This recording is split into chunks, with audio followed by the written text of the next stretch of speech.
तो स्वागत है आपका पाठशाला में। तो आज हम कंप्लीट करने वाले फर्स्ट लॉ ऑफ थर्मोडायनेमिक्स को। अब फर्स्ट लॉ ऑफ थर्मोडायनेमिक्स को करने के पहले हमें कुछ बेसिक चीज़ों के बारे में पता होना चाहिए। एक तो है हीट और एक है वर्क और एक है इंटरनल एनर्जी। तो पहले इस चीज़ को ज़रा समझते हैं। तो हमें सिस्टम सराउंडिंग वो सारी चीज़ें क्लियर है। तो फिर से हम यहाँ पे कप ऑफ टी ले लेंगे। तो कप ऑफ टी डन।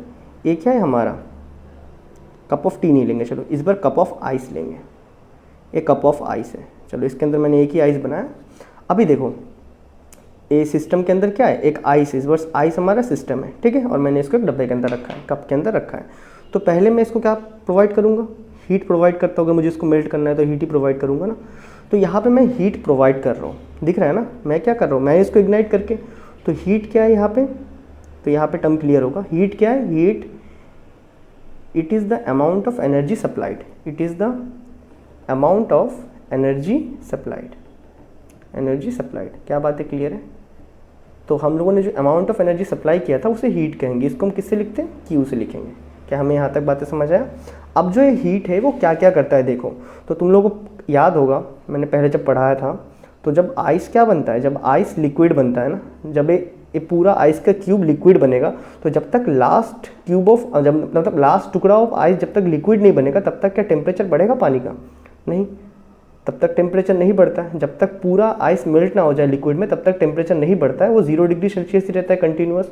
उसके बाद टेम्परेचर कंटिन्यूअस बढ़ता है। ये जो 0 डिग्री सेल्सियस रहता है लेकिन कंटिन्यूअस हीट अब्जॉर्ब करता है, इस हीट को हमने क्या नाम दिया था, लेटेंट हीट। क्या हमें याद आया। उसके बाद जब ये सारा आइस पिघल के लिक्विड बन जाता है, उसके बाद धीरे धीरे क्या होता है, लिक्विड से फिर क्या होता है, लिक्विड बनता है। तो फिर इसके बाद धीरे धीरे इसका टेम्परेचर 1 डिग्री, फिर 2 डिग्री, ऐसा कर करके 100 तक पहुंचता है। फिर वेपोराइजेशन शुरू होता है। ये जो टेम्परेचर बढ़ रहा है ना, इसको हमने क्या नाम दिया था, इसको हमने दिया था हीट कैपेसिटी या फिर स्पेसिफिक हीट कैपेसिटी।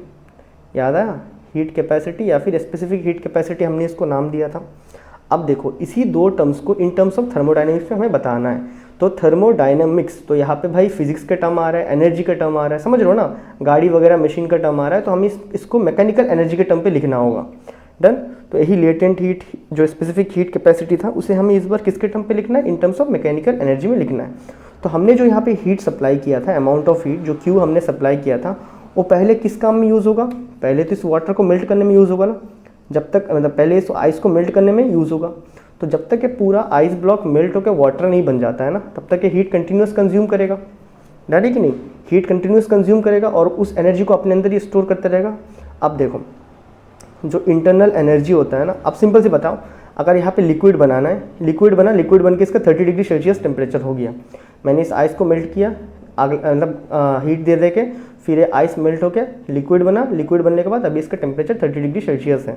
अभी आप बताओ कि ये जो लिक्विड बना जो 30 डिग्री सेल्सियस में है, इसके अंदर कितने कितने हीट है, एक लेटेंट हीट है, दूसरा स्पेसिफिक हीट कैपेसिटी है। तो जो इंटरनल एनर्जी है ना, जो इंटरनल एनर्जी है, इसके अंदर भी दो टर्म रहेंगे, लेकिन इसको in terms of mechanical energy में लिखना होगा। तो जो लेटेंट हीट वाला पोर्शन है ना, उसको हम बोलेंगे पोटेंशियल एनर्जी है, और जो हमारा हीट स्पेसिफिक हीट कैपेसिटी वाला है उसे हम बोलेंगे काइनेटिक एनर्जी। तो इंटरनल एनर्जी के अंदर दो एनर्जी होता है, एक होता है पोटेंशियल एनर्जी और एक होता है काइनेटिक एनर्जी। अब इसको थोड़ा डीप में पढ़ते, थोड़ा सा डीप में पढ़ेंगे। जो पोटेंशियल एनर्जी है ना, ये इन टर्म्स ऑफ किस में लिखा है, मैकेनिकल एनर्जी के टर्म पे लिखा है। असल में कौन सा हीट है, ये है जाके आपका लेटेंट हीट है। आया समझ में, जो लेटेंट हीट जो स्टोर होता है इस बॉडी के अंदर, वही क्या होता है, आपका पोटेंशियल एनर्जी होता है। डन। तो भी लेटेंट हीट है, तो मतलब अगर मैं सिंपली पूछूँ तो पोटेंशियल एनर्जी किस काम में यूज़ होता है भाई, फिर आप बोल दोगे ये तो फेस चेंज करने में यूज़ होता है। तो जब फेस चेंज कर रहा होता है तब कौन सा एनर्जी होता है, पोटेंशियल एनर्जी उसके अंदर स्टोर होता है। डन है। और जो काइनेटिक एनर्जी है, ये जो काइनेटिक एनर्जी है, ये किस काम में यूज़ होता है, ये तो भाई स्पेसिफिक हीट कैपेसिटी है, स्पेसिफिक हीट कैपेसिटी है ना, या फिर हीट कैपेसिटी बोल दो, अब कोई दिक्कत नहीं है। स्पेसिफिक हीट कैपेसिटी है, ये किस काम में यूज़ होता है, फेस चेंज करने में नहीं, किसको चेंज करने में, टेम्परेचर चेंज करता है, बैठ के टेम्परेचर चेंज होता है।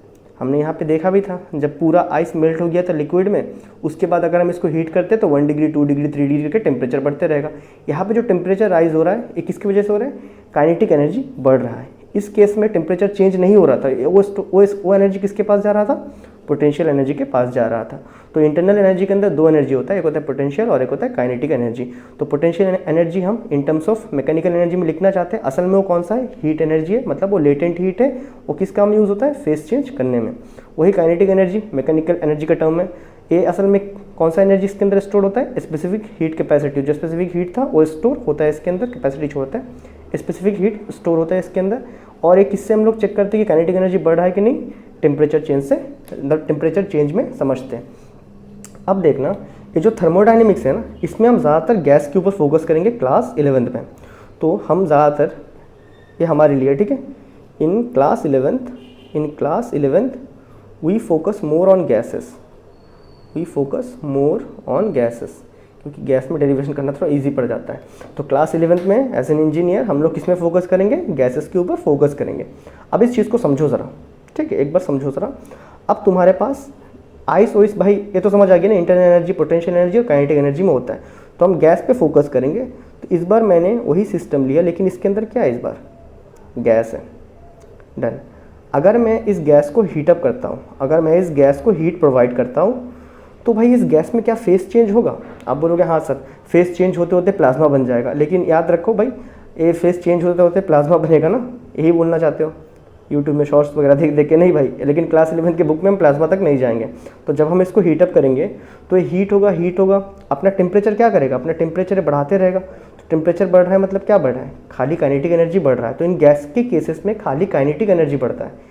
गैसेस के केस में जब आप गैस को हीट करते हो ना, खाली काइनेटिक एनर्जी बढ़ता है, पोटेंशियल एनर्जी नहीं बढ़ता है। तो याद रखना, इसीलिए इसका बाद का जो चैप्टर है वो है काइनेटिक थ्योरी ऑफ गैसेस, मतलब काइनेटिक एनर्जी का थ्योरी ऑफ गैसेस, कितना बढ़ता है, कैसे बढ़ता है, सब चीज़ें उस चैप्टर में डील करना है हमें। पूरा डिस्कस है, पूरा एक चैप्टर दे दिया गया इस टॉपिक के ऊपर। तो क्लास 11 में हम लोग ज़्यादा फोकस्ड है गैसेस के ऊपर। तो हम जब गैसेस को हीट करेंगे तो उसमें खाली टेम्परेचर राइज होगा, काइनेटिक एनर्जी में चेंज, मतलब और टेम्परेचर राइज होगा तो in the sense kinetic energy बढ़ेगा खाली।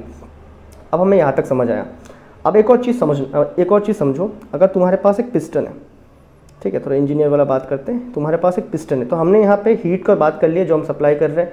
इंटरनल एनर्जी तो हमने देख लिया, पोटेंशियल हो सकता है, काइनेटिक हो सकता है। डन। तो पोटेंशियल एनर्जी क्या होता है, लेटेंट हीट होता है जो फेस चेंज कर रहा होता है। लेकिन मैकेनिकल एनर्जी के टर्म पे उसे पोटेंशियल एनर्जी में लिखना पड़ता है, लेकिन अगर केमिस्ट्री के टर्म पे लिखोगे तो लेटेंट हीट एनफ है। वही जो काइनेटिक एनर्जी है वो क्या होता है, स्पेसिफिक हीट होता है जो टेम्परेचर चेंज करता है। तो हमने इतने टर्म कर लिया। अब हमें वर्क सीखना है, वर्क कब होता है।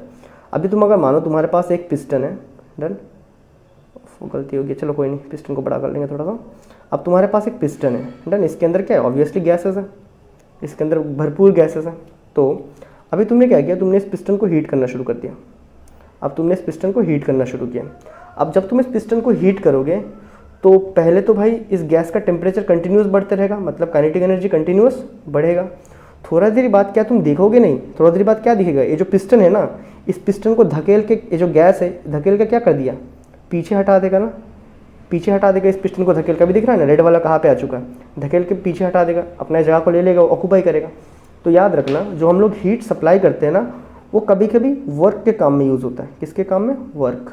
तो वर्क कैसे भाई, क्योंकि देखो ये गैसेस को हमने हीट कर रहा था, काइनेटिक एनर्जी बढ़ा, लेकिन क्या हुआ, इस पिस्टन को पीछे भेजा। कितना पीछे भेज दिया, मान लो ये dx पीछे भेज दिया। तो लेकिन भेजने के लिए क्या लगाना पड़ा, उसको फोर्स लगाना पड़ा ना। वर्क का मतलब क्या होता है, force into displacement. Any how जब हम इसको हीटअप कर रहे थे तो टेम्परेचर बढ़ रहा था, साथ ही साथ में क्या कर दिया, थोड़ा बहुत फोर्स लगा दिया। फोर्स लगा के क्या कर दिया, पिस्टन को थोड़ा पीछे हटा दिया। तो मतलब डिस्प्लेसमेंट हुआ है, मतलब वर्क भी हुआ है। तो कुल मिला के कहने का मतलब यही हुआ, हम जब कोई बॉडी को हीट करते हैं, जब हम हीट सप्लाई करते हैं, तो वो हीट किस किस काम में यूज़ हो सकता है तुम्हारा, या तो पोटेंशियल एनर्जी को चेंज करने में, या तो काइनेटिक एनर्जी को चेंज करने में। इन दोनों को इकट्ठा, पोटेंशियल काइनेटिक इकट्ठा, इनको हम क्या नाम देके रखा है, इंटरनल एनर्जी यहाँ पे लिख के रखा है, या फिर इसको यू भी बोलते हैं। हम क्या बोलेंगे, यू बोलेंगे, ठीक है, उसको चेंज करने में। डन। और दूसरा केस अगर हम खाली गैसेस को देखें तो गैसेस के टर्म पे, इनके केस में भी होता है लेकिन हम ज़्यादा फोकस गैस के ऊपर है। तो गैसेस के टर्म पे अगर हम हीट सप्लाई करेंगे तो टेम्परेचर बढ़ेगा, that is kinetic energy increase होने वाला है।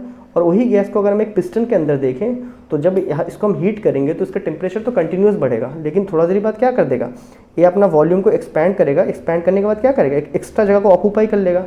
आया समझ में, ऑक्यूपाई किया मतलब फोर्स लगाया, डिस्प्लेसमेंट करवाया, दैट इज़ वर्क है। अब ये जो वर्क हुआ है ना इन गैसेस के केस में, इसको भी एक नोट्स में ले लेते हैं हम। इन केस ऑफ गैस हमने देखा वर्क हुआ। जो वर्क हुआ हमने पता कैसे किया वर्क हुआ, गैस का वॉल्यूम एक्सपैंड हो गया ना। तो in case of gas work हम कैसे पता करते हैं, वॉल्यूम का एक्सपेंशन या फिर वॉल्यूम का कंप्रेशन से। आया बात समझ में। गैसेस के केस में अगर वर्क हुआ है कि नहीं कैसे पता करेंगे, वॉल्यूम का एक्सपेंशन। अगर वॉल्यूम एक्सपैंड हो रहा है तो क्या बोलेंगे, work is done by the gas. तो गैस ने कुछ वर्क किया है, अपने वॉल्यूम को एक्सपैंड कर दिया, मतलब फोर्स इनटू डिस्प्लेसमेंट किया, कुछ वर्क किया है। वही अगर वॉल्यूम कंप्रेशन हो रहा है तो हमने कंप्रेस तो ऐसे होगा नहीं ना, तो हम ही करेंगे पिस्टन को दबा के। तो अगर वो कंप्रेस हो रहा है तो हम क्या बोलेंगे, work is done on the gas, हमने गैस के ऊपर वर्क कर दिया है। डन है। तो यहाँ तक हमें बातें समझ आया। तो अभी फर्स्ट लॉ ऑफ थर्मोडायनेमिक्स क्या कहता है, तो फर्स्ट लॉ ऑफ थर्मोडायनेमिक्स यही चीज़ों को बताता है। अब देखो मैं लिखता हूँ भाई, एक ही बार में समझ आ जाएगा। हमने जो हीट सप्लाई किया था, हमने जो यहाँ पे हीट सप्लाई किया था वो किस किस काम में यूज़ हुआ था, potential energy that is latent heat. Mechanical energy के टर्म पे पोटेंशियल एनर्जी बोलेंगे, केमिस्ट्री के टर्म पे लेटेंट हीट बोलेंगे, जो कि फेस चेंज करता है उसको, मतलब as a potential energy use करेगा, मतलब फेस को चेंज करने के लिए। या फिर वो जो हीट हमने सप्लाई किया था उसको किस तरह यूज़ करेगा, काइनेटिक एनर्जी की तरह यूज़ करेगा, मतलब उसके टेम्परेचर को राइज करने के लिए। कुल मिला के इन दोनों को हम क्या बोलेंगे इकट्ठा, इंटरनल एनर्जी। जो हमने हीट सप्लाई किया वो यूज़ हुआ इंटरनल एनर्जी को चेंज करने के लिए। ठीक है, मतलब जब देखो यार, जब यहाँ पे पोटेंशियल एनर्जी चेंज हो रहा होता है, जब टेम्परेचर बढ़ रहा होता है, तो भाई लेटेंट हीट का तो कोई काम है ही नहीं तब ना। और जब लेटेंट हीट आता है ना, जब उसका टेम्परेचर सेम होता है, जब वो एक स्टेट से और एक स्टेट में चेंज होता है, तब तो भाई उसका टेम्परेचर बढ़ता ही नहीं ना। तो वही फर्स्ट लॉ ऑफ थर्मोडायनेमिक्स क्या कहता है, हमने जो हीट सप्लाई किया, हमने जो Q amount of heat supply किया, वो किस काम में यूज़ हुआ, एक तो उसका इंटरनल एनर्जी को चेंज करने के लिए, डन, और क्या, और वर्क करने के लिए, और चेंजिंग वर्क करने के लिए, डन। यही कहता है फर्स्ट लॉ ऑफ थर्मोडायनेमिक्स। तो स्टेटमेंट अगर लिखेंगे तो क्या लिख देंगे, अमाउंट ऑफ हीट सप्लाइड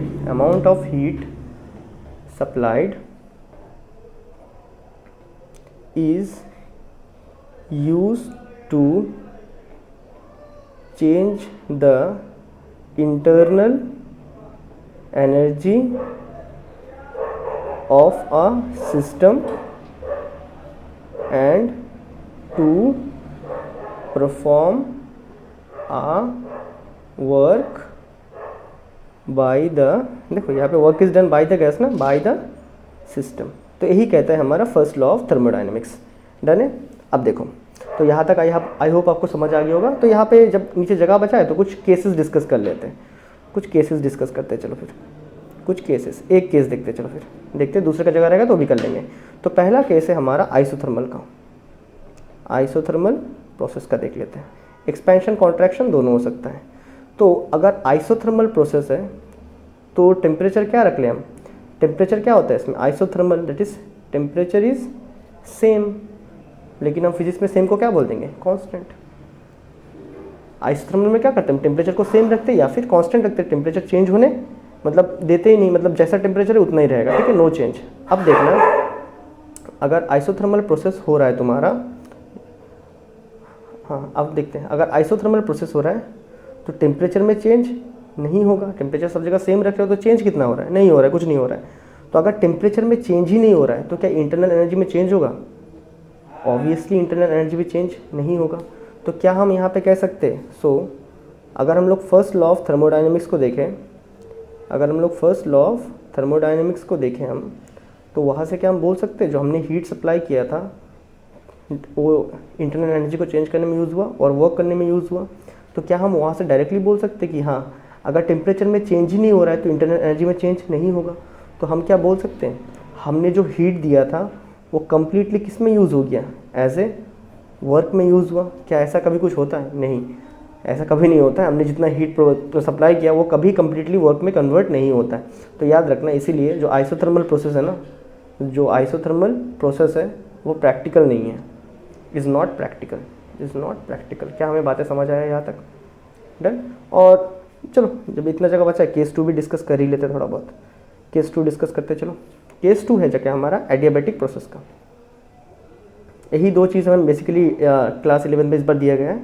तो एडियाबैटिक प्रोसेस देखते हैं, और भी बहुत सारे होते हैं, आइसोक्रोनिक होता है, फिर आइसोबारिक होता है, वो सब हमें नहीं देखना है, ठीक है। तो एडियाबैटिक प्रोसेस देखते हैं। तो एडियाबैटिक प्रोसेस में क्या होता है, हमें पता है कि एडियाबेटिक प्रोसेस में हीट क्या होता है, नो चेंज इन हीट, मतलब हीट को हम चेंज नहीं करने देते, तो नो चेंज इन हीट, मतलब डेल क्यू क्या हो जाएगा, ज़ीरो हो जाएगा। सो अगर हम फर्स्ट लॉ ऑफ थर्मोडाइनमिक्स में देखें तो डेल जो आपने जो हीट सप्लाई किया वो किसके बराबर है, इसको चाहे तो चेंज इन हीट सप्लाई भी लिख दो, क्या ही दिक्कत है, इजिकल टू ये होता है इंटरनल एनर्जी और वर्क में कन्वर्ट होता है। अभी यहाँ पे अगर इसको ही ज़ीरो कर दिया तो हम क्या बोलेंगे, इंटरनल एनर्जी किसके बराबर है, नेगेटिव ऑफ वर्क। अब देखना, अभी एक दूसरे को ऑपोजिट में चले गए तो इसमें होता क्या है, देखो अभी अगर तुम वर्क नेगेटिव कर रहे हो, ठीक है, वर्क छोड़ो, इसको उल्टा लिख लेते चलो। अभी इंटरनल एनर्जी क्या हो रहा है, नेगेटिव हो रहा है, तो वर्क क्या होगा, एक्सपेंशन होगा। इसका मतलब समझ रहे हो ना, कोई चीज़ अगर एक्सपैंड होता है, मतलब मैंने बताया था ना गैस के केस में, अगर गैस तुम्हारा एक्सपैंड होता है तो वर्क क्या होता है, done by the gas. Positive में दिखा है तो मतलब एक्सपेंशन हो रहा है, नेगेटिव में इंटरनल एनर्जी। अगर इंटरनल एनर्जी को कम करना है तो हम कैसे करेंगे, ऑब्वियसली टेम्परेचर को कूल डाउन कर देंगे ना। आया समझ में, जैसे हमने बताया, मैंने एक प्रैक्टिकल भी किया था कि वॉल्यूम एक्सपेंशन क्या होता है, वॉल्यूम एक्सपेंशन आपको मिल जाएगा यूट्यूब में, नहीं तो मैं आई बटन में डाल दूंगा। वॉल्यूम एक्सपेंशन कॉजेस कूलिंग, ये तो हमने पढ़ा है कि वॉल्यूम को अगर रैपिड एक्सपैंड करेंगे तो कूलिंग हो जाएगा। लेकिन कैसे भाई, यही तो बताया था ना एडियाबेटिक प्रोसेस में, क्या अगर आप रैपिड एक्सपेंशन करते हो इसका मतलब क्या है, आप पॉजिटिव वर्क कर रहे हो, मतलब गैस क्या हो रहा है, एक्सपैंड हो रहा है, positive work, gas is done, gas is doing some work. तो इस केस में अगर इसको इक्वेट करना है तो आपको इंटरनल एनर्जी क्या करना होगा, कम करना होगा। और आप इंटरनल एनर्जी कैसे कम करोगे, बाय डिक्रीजिंग द टेम्परेचर। इसलिए वॉल्यूम एक्सपेंशन कॉजेज कूलिंग। आया बात समझ में, डन। इसी तरह आप इसका उल्टा भी बोल सकते हो, अगर आप वॉल्यूम को कॉन्ट्रैक्ट करोगे तो क्या होगा। अभी देखो, अगर मैं इसी का भी उल्टा वाला बताता हूँ, ठीक है, अभी नेगेटिव को अगर उल्टा साइड में भेज देता हूँ तो आप क्या बोलोगे, delta U is equal to minus work. अभी नेगेटिव वर्क हो रहा है ना, अब नेगेटिव वर्क हो रहा है, नेगेटिव वर्क मतलब कॉन्ट्रैक्शन, कॉन्ट्रैक्शन में क्या करना है, इंटरनल एनर्जी पॉजिटिव करना है, तो कैसे करेंगे, ऑब्वियसली इंक्रीज करके टेम्परेचर को। सो इसका उल्टा भी, ये भी संभव है। तो volume contraction, contraction causes heating. क्यों, क्योंकि अगर आप वॉल्यूम को कॉन्ट्रैक्ट कर रहे हो, that is you are doing some work on the gas. अगर हम वर्क ऑन द गैस कर रहे हैं तो यहाँ पे इंटरनल एनर्जी को क्या करना होगा, आपको पॉजिटिव करना होगा, मतलब बढ़ाना होगा, पॉजिटिव में रखना है, ठीक है, पहले से ज़्यादा करना है। तो कैसे करोगे, टेम्परेचर को अपना आप बढ़ा के। तो ये होता है फंडा। तो हमने यहाँ पे दोनों केसेस भी देख लिया, और एक बार रिवाइज कर लेते हैं फटाफट। तो हीट वर्क, इंटरनल एनर्जी को समझते हैं एक बार। हीट क्या होता है, हम जो अमाउंट ऑफ एनर्जी सप्लाई करते हैं। इंटरनल एनर्जी क्या होता है, इसको हम लोग मैकेनिकल टर्म पे लिखेंगे, एक पोटेंशियल और एक काइनेटिक। पोटेंशियल एनर्जी असल में क्या है, जो लेटेंट हीट होता है ना, जो फेस को चेंज करता है, वही है तुम्हारा पोटेंशियल एनर्जी। काइनेटिक एनर्जी क्या होता है, ये होता है तुम्हारा स्पेसिफिक हीट जिसमें टेम्परेचर चेंज होता है, डन। तो अगर कोई तुमसे पूछे पोटेंशियल एनर्जी का मतलब देख के कैसे पहचानोगे पोटेंशियल एनर्जी स्टोर हो रहा है, तो आप बोल दो कि फेस चेंज हो रहा है तो पोटेंशियल एनर्जी स्टोर हो रहा होगा। काइनेटिक एनर्जी को कैसे पता करोगे, अगर टेम्परेचर चेंज हो रहा है तो। फिर हमने देखा क्लास 11th में हमें ज़्यादा प्यार है गैसेस के साथ, तो फिर हमने देखा अगर हम गैस को हीट करते हैं तो उसमें टेम्परेचर बढ़ता है, काइनेटिक एनर्जी भी बढ़ता है इसका मतलब, लेकिन उसमें तो फेस चेंज होता है नहीं, प्लाज्मा का बात हमें करना है नहीं 11th में। तो हमने देखा कि टेम्परेचर के केस में खाली हीट प्रोवाइड करने पे काइनेटिक एनर्जी बढ़ता है, दैट इज टेम्परेचर बढ़ता है। फिर हमने देखा अगर हमने एक पिस्टन के अंदर अगर हम रख देंगे कुछ गैसेस को, अगर उसको हीटअप करते हैं तो थोड़ा देर बाद पिस्टन क्या होता है, पीछे चले जाता है। मतलब क्या है, जो हीट दिया था मैंने, ये हीट क्या किया, थोड़ा बहुत काम किसके ऊपर कर दिया, पिस्टन के ऊपर भी कर दिया। तो हमने यहाँ पे पता किया, हाँ भाई वर्क क्या है तुम्हारा, फोर्स इंटू डिस्प्लेसमेंट से पता किया, हाँ भाई जो हमने हीट सप्लाई किया वो वर्क भी कर सकता है। और उसी के ऊपर में हमने बताया वर्क, जो ये वर्क हुआ है, अगर वॉल्यूम एक्सपेंशन होता है ना, वॉल्यूम एक्सपैंड होता है तो work is done by the gas, मतलब गैस ने वर्क किया है। ये अगर वॉल्यूम कंप्रेस होता है तो work is done on the gas, तो हमने गैस के ऊपर वर्क किया है। अब देखो यहाँ पे एक और टर्म कर ही देते हैं। अब देखो ये जो वर्क फोर्स इंटू डिस्प्लेसमेंट है ना, असल में हमने पढ़ा है pressure is equal to force per unit area होता है ना, तो यहाँ पे force is equal to P into A लिखा जा सकता है। तो यहाँ पे अगर हम पी इंटू ए लिख देते हैं फोर्स की जगह में, पी इंटू ए, और यहाँ पे डिस्प्लेसमेंट क्या हो रहा है, छोटा सा डी एक्स हो रहा था ना, अगर डिस्प्लेसमेंट डी एक्स रख देंगे तो P area into distance, area into height, इसका एक एरिया रहा होगा कोई, इसके साथ हाइट को करोगे तो क्या आएगा, चेंज इन वॉल्यूम आएगा। तो याद रखना इन केस ऑफ वर्क आपका जो, इन केस ऑफ आपका गैसेस जो वर्क होता है वो पी डेल वी होता है, या फिर आपका जो वर्क होता है वो प्रेशर इंटू वॉल्यूम होता है in case of gases, done. तो इसी के ऊपर इस लॉ को भी चेंज करते हैं थोड़ा सा, तो इसका अदर फॉर्म में लिख सकते हो हम, Q is equal to amount of internal energy में जो चेंज हुआ plus P into del V, ऐसा भी लिख सकते हैं, कोई दिक्कत नहीं है, डन। तो सेम चीज़ है, बस मैंने यहाँ पे वर्क का फॉर्मूला ड्राइव कर लिया, पी डेल वी वाला, डन। अब देखो फर्स्ट लॉ ऑफ थर्मोडायनेमिक्स क्या कहता है, हमने जो हीट सप्लाई किया वो किस किस काम में यूज़ होगा, इंटरनल एनर्जी को चेंज करने में और वर्क करने में। उसी को यहाँ पे स्टेटमेंट लिख दिया। फिर हमने दो केसेस की बात करी थी, क्योंकि बुक में दिया था आइसोथर्मल और एडियाबैटिक, तो मैंने यहाँ भी उठा लिया ऐसे ही। तो आइसोथर्मल प्रोसेस क्या कहता है कि टेम्परेचर क्या रख रहे हैं हम लोग, सेम रख रहे हैं। टेम्परेचर सेम मतलब टेम्परेचर में चेंज हो रहा है क्या, नहीं हो रहा है। अगर टेम्परेचर में चेंज ही नहीं हो रहा है तो इंटरनल एनर्जी का चेंज होना मतलब पॉसिबल ही नहीं, क्योंकि इंटरनल एनर्जी के साथ क्या है, हमें टेम्परेचर देना होता है यहाँ पे। मतलब आया समझ में, यहाँ पे मैं इंटरनल एनर्जी को चेंज करना है तो मैं क्या करना है, देखो यार इंटरनल काइनेटिक एनर्जी तो डायरेक्टली डिपेंडेंट है। अगर बढ़ ही नहीं रहा है टेम्परेचर तो कोई चांस ही नहीं है काइनेटिक एनर्जी बढ़ रहा होगा। पोटेंशियल एनर्जी फेज़ में होता है। अभी इन केस अगर टेम्परेचर ही नहीं बढ़ रहा है तो फेज़ भी तो चेंज नहीं हो रहा है ना, तो इन केसेस में हम बोल सकते हैं कि इंटरनल एनर्जी चेंज हो ही नहीं रहा है। तो फर्स्ट लॉ ऑफ थर्मोडायनेमिक्स से अगर हम देखें तो Q equal to del U plus del V, हम कह सकते हैं Q इजिकल टू डायरेक्ट मतलब जो हम लोग अमाउंट ऑफ हीट सप्लाई कर रहे हो डायरेक्टली वर्क में कन्वर्ट हो रहा है, किस में, आइसोथर्मल प्रोसेस में। और ऐसा प्रैक्टिकली पॉसिबल है नहीं, तो आइसोथर्मल प्रोसेस प्रैक्टिकली होता ही नहीं है, ठीक है। तो मतलब आप कुछ भी करोगे हीट तो जनरेट होगा। अब केस 2 हमने देखा था एडियाबैटिक प्रोसेस, इसमें क्या होता है, हीट का चेंज ही नहीं होता है। तो हमने हीट का चेंज को जीरो किया तो हमने देखा एक क्या है, अगर आपकी इंटरनल एनर्जी नेगेटिव है तो वर्क पॉजिटिव आ रहा है। मतलब क्या है, पॉजिटिव मतलब वर्क मतलब एक्सपेंशन, इंटरनल एनर्जी नेगेटिव मतलब टेम्परेचर कूल डाउन करना है, इसलिए हमने बोला था रैपिड एक्सपेंशन कॉजेस कूलिंग। फिर इसका उल्टा भी हमने देख लिया, del U equal to minus del W. इसका मतलब क्या होता है, अगर हम लोग कंप्रेशन कर रहे हैं गैसेस का तो यहाँ पे इंटरनल एनर्जी को अपना बढ़ना पड़ेगा। तो बढ़ना पड़ेगा मतलब क्या, टेम्परेचर को इंक्रीज करना पड़ेगा। तो इसी से हमने बताया था volume expansion causes cooling and volume contraction causes heating. और मैंने वॉल्यूम एक्सपेंशन कॉजेस कूलिंग ये मैंने क्लास में करवाया भी था बलून फोड़ के, तो मैंने आई बटन में डाल दिया, आप जाके एक बार देख लेना। तो यही था फर्स्ट लॉ ऑफ थर्मोडायनेमिक्स के ऊपर। आई होप आपको ये वीडियो अच्छा लगा, थोड़ा लंबा हो गया तो वीडियो तो वॉच कर लेना, अगला बार से ट्राई करूँगा छोटा छोटा वीडियो रखूँ। तब तक के लिए गुड बाय।